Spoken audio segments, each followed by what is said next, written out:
آج یہ فضا بہت زیادہ عام ہوتی چلی جا رہی ہے کہ جہاں ہمارے مسلمان نوجوان وہ خود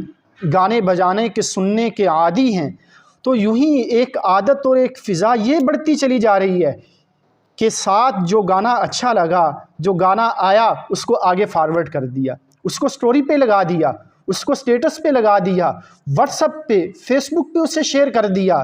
میرے محترم بھائیوں اور دوستو، ہم سوچے تو صحیح، کیا ہو گیا ہمیں؟ ہم مسلمان ہیں کہ وہ گانا بجانا کہ جس سے دور دور بھی ہمارا اسلام پسند نہیں کرتا۔ آج یہ نہیں کہ ہم صرف خود اس کے دل دادا بن چکے ہیں، المیہ تو یہ ہے کہ آج ہم دوسروں کے لیے بھی گناہ کا ذریعہ بن جاتے ہیں۔ میرے عزیزو، ایک گانا آپ نے خود سنا، آپ خود اس کے گناہ میں ملوث ہوئے، آپ وہ خود گناہ گار ہوئے اپنی ذات کی حد تک، لیکن اگر آپ نے کسی گانے بجانے کی ویڈیو کو اور کسی گانے کو آپ نے سٹیٹس پہ لگایا، لوگوں نے سنا، آپ نے اسے فیس بک کی سٹوری پہ لگایا، لوگوں نے اسے دیکھا اور سنا، آپ نے اسے فیس بک پہ شیئر کیا، لوگوں نے اسے دیکھا سنا، اور آپ نے اس سے بڑے علم والی اور دکھ والی اور فکر والی بات یہ ہے کہ آپ نے اسے واٹس ایپ پہ مختلف گروپوں کے اندر شیئر کر دیا، تو آپ کتنے لوگوں کے گناہ کے اندر ملوث ہونے کے ذریعہ بن گئے۔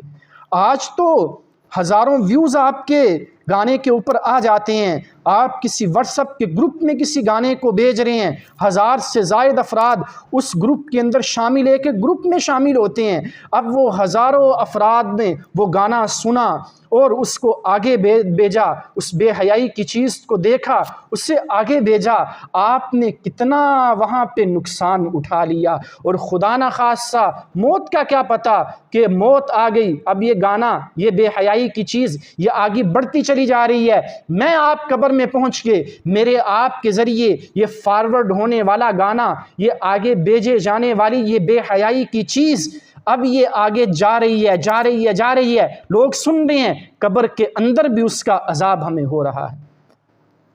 تو بجائے اس کے کہ ہم ان چیزوں کے اندر پڑیں، ہم اس کی بجائے، گانے بجانے کی بجائے ہم قرآنی آیت کو سینڈ کر دیں، ہم کسی ایسی چیز کو آگے بھیج دیں جو ہماری آخرت کے لیے بہتر چیز ہو۔ اور کتنے افسوس کی بات ہے میرے ان بھائیوں کے لیے، اور لمحہ فکریہ ہے کہ جو 10 20 30 50 کی خاطر فلمیں اور گانے اور ڈرامے اور بے حیائی کی چیزیں ڈاؤن لوڈ کر کر کے لوگوں کے موبائلوں میں، لوگوں کے میموری کارڈ کے اندر بھر بھر کے ان کو دے رہے ہیں۔ آپ نے 20 روپے کما لیے اور اس نے وہ بے حیائی کی چیز دیکھی، اسے آگے بھیجا، تو یہ حرام کی کمائی، اور یہ آپ نے کتنے گناہوں کو اپنے سر لے لیا، کیا کمایا آپ نے؟ یہ تو مسلمان کی شان کے مناسب ہی نہیں ہے کہ اس کے موبائل کے اندر گانا بجے۔ حضور حضرت نافع رحمۃ اللہ علیہ فرماتے ہیں کہ میں ایک مرتبہ حضرت عبداللہ ابن عمر رضی اللہ تعالیٰ عنہما کے ساتھ کہیں جا رہا تھا، تو انہوں نے راستے میں ایک بانسری کے بجنے کی آواز سنی، تو حضرت عبداللہ ابن عمر رضی اللہ تعالیٰ عنہما نے اپنے کانوں کے اندر دونوں انگلیاں دے لیں اور آگے ایک طرف ہو کے چلنے لگے، کچھ آگے گئے، اور حضرت نافع فرماتے ہیں مجھ سے پوچھا کہ اے نافع، تم کوئی آواز سن رہے ہو؟ تو میں نے کہا کہ نہیں، تو اپنے کانوں سے انگلیوں کو نکالا اور فرمایا کہ میں نے ایک دفعہ حضور اکرم صلی اللہ علیہ وسلم کے ساتھ سفر کیا، تو اچانک یوں اس سفر کے دوران آپ کے کانوں میں بانسری کی، اس دور کے اعتبار سے جو یہ میوزک تھا، اس کی آواز آپ صلی اللہ علیہ وسلم کے کانوں میں پڑی، آپ نے کانوں میں انگلیاں دے لیں اور کچھ آگے جا کے مجھ سے پوچھا کہ اے عبداللہ ابن عمر، کیا کچھ تم آواز سن رہے ہو؟ کہ ہمارے نبی علیہ الصلاۃ والسلام ان گانے بجانے والی چیزوں سے اس قدر نفرت کرتے ہوں، ناپسند کرتے ہوں کہ کوئی اور دور سے آواز آ رہی ہے لیکن آپ نے اپنی کانوں میں انگلیاں ڈال لیں۔ تو میرے محترم بھائیو، ہم بھی تو اسی نبی کے ماننے والے ہیں، انہی نبی کے چاہنے والے ہیں، ہمارے لیے کتنا ضروری ہوگا کہ ہم ایسے خرافات سے، ہم ایسی چیزوں سے بچیں۔ اور بہت زیادہ وعید ہے، قرآن کریم میں اللہ نے فرمایا ان الذین یحبون ان تشیع الفاحشۃ فی الذین آمنوا لہم عذاب علیم فی الدنیا والآخرہ، کہ جو لوگ اس بات کو پسند کرتے ہیں کہ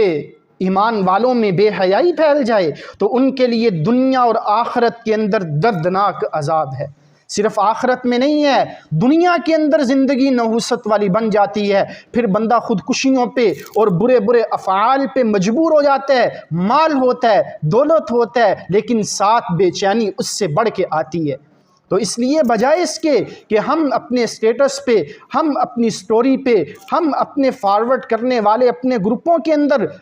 ہم کسی گانے بجانے کو بھیجنے کی بجائے، ایسی چیزوں کی تشہیر کی بجائے ہم وہاں پہ قرآنی آیت کو شیئر کر دیں، ہم کسی حدیث کو بھیج دیں، کسی مسند عالم کی کسی بیان کے کلپ کو ہم آگے فارورڈ کریں، لوگ اس سے سنیں گے، اس سے پڑھیں گے، اس پر عمل کریں گے، ہمارے لیے نیکی کا کھاتا کھل جائے گا۔ ہم یہاں پہ بہت کچھ کما بھی سکتے ہیں، بجائے ہم کمانے کے کہیں گناہ کے اندر بڑھتے چلے نہ جائیں۔ اللہ ہم سب کو عمل کی توفیق عطا فرمائے۔